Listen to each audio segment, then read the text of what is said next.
Hello, everyone. Welcome back to another inspirational moment.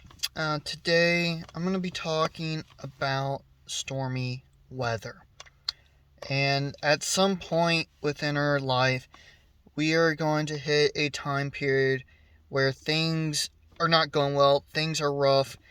We may be unsure of what's going to come ahead. We're not able to very easily foresee our future from our perspective.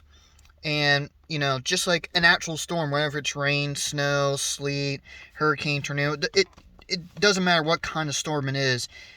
Usually, when we're in the there and now, we cannot see of what's in front of us or what's in the distance. However, we need to realize and we need to know that, hey, this storm is going to pass. We will make it through it. And we will reevaluate of where to go after the storm passes. But in the meantime, while this storm is going on, physically, we are going to seek shelter. I mean, if it's raining, I do not want to be soaking wet standing in the rain. So the logical thing to do would be to go inside. Well, when we relate this to our, walk with Christ, we have storms, spiritually, physically as well. Spiritually, we could be to a point where we're stuck between a hard decision of how to go forward. Should I make this decision and go down this path, or should I make another decision and go down this path? Which is the right path? And to be honest, I can't answer that for you. Really, no one else can answer that for you. This is a decision that you have to, between you and God, have to determine. And sometimes we may not choose the right path, or sometimes we may be on a good path, and then something crops up in our way, and we may be like, I don't know what to do. How am I supposed to respond to that? Things may be spiraling out of control. It could be something involving your family, your friends, something at work. There may be uncertainty. There may be doubt that you're probably doubting that, can I do this? Can I continue going forward? And here's the thing, though. In the short span of this, the simple fact is to put your faith and trust in the Bible and what God's Word says. If we look at Job, definitely, Job was tested. I mean, when we read about Job, he lost everything. He lost his family.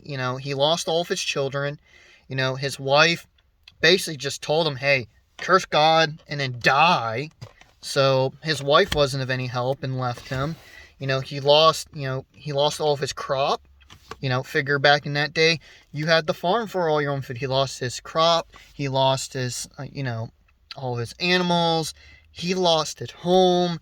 Everything. And to begin with, before all these trials and stuff happened, he was a very wealthy and well-off man. And here he is, within a blink of an eye, he has nothing. I mean, he has no friends, nothing. But you know what? The one thing that he did have is that he did have faith and trust in God. Job, he was going through a stormy time. He was in the midst of a storm. But sometimes we need these storms to happen to test us, to see if we will stand true to God's Word and what He is asking us to do. Sometimes things we have to do it the hard way. There's just no way around it. Sometimes we have to be in the eye of the storm, so to speak, and basically weather through until the end comes. Now, in the end, with Job, he was greatly rewarded, and it was a test. God was like, hey, Satan, throw your worst at him, but you know what? I guarantee you, he will stand strong for me, and he did. And I hope that that we can be a Job and stand strong in the midst of our own stormy weather. So, I hope you enjoyed that inspirational moment there. I hope this helps get you through your week, and with that, can't wait to see you next time.